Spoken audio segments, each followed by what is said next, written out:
با نیم میلیون یورو میتوان ماشین فراری F40 یا قصر پینک فلوید را در شمال لندن و یا این کبوتر را خرید.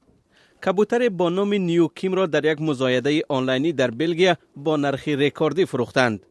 خریدار ناشناس راضی شد که برای به دست آوردن کبوتر 1,600,000 یورو بدهد.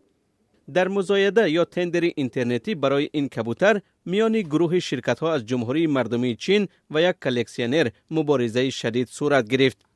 پیروزی را مخلص این نوع پرنده از چین به دست آورد. وی اکنون صاحب کبوتری دوم گران ارزشترین دنیا است. در مزایده قبلی هم او کبوتری را با نرخ رکوردی از خود کرده بود.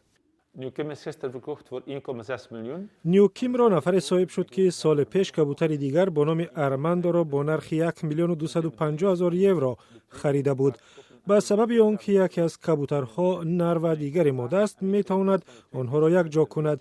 به این طریق او نه تنها صاحب دو کبوتری گران ارزشترین دنیا خواهد بود بلکه نسل آنها را نیز ادامه خواهد داد.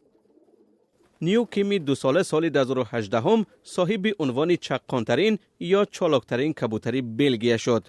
جفت او ارماندو را لیویس همیلتونی کبوتران مینامند. همیلتون موفق ترین ماشینران فرمول 1 است. این نوع پرنده ها می توانند که سال تا 16 چوجه به دنیا آورند و تا 10 سالگی نسل خود را زیاد کنند. یعنی سرمایه کلکسیونر ناشناس چینی می تواند که به مراتب افزایش یابد. ما حال از این ذات پرور 445 پرنده داریم. نرخ عمومی آنها در حال حاضر 7.6 میلیون یورو است. این عجیب است. حالا در دست من به اصطلاح پیسر نیوکیم است. همین دیروز او را 100,000 یورو نرخ گذاشتند. امروز الکی نرخش 4 برابر زیاد شد.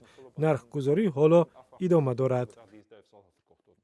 ضمناً خرید و فروش نیوکیم از 200 یورو شروع شده. در چند روز ارزشش 8,000 مراتب بالا رفت. اما این هم نرخ نهایی نیست.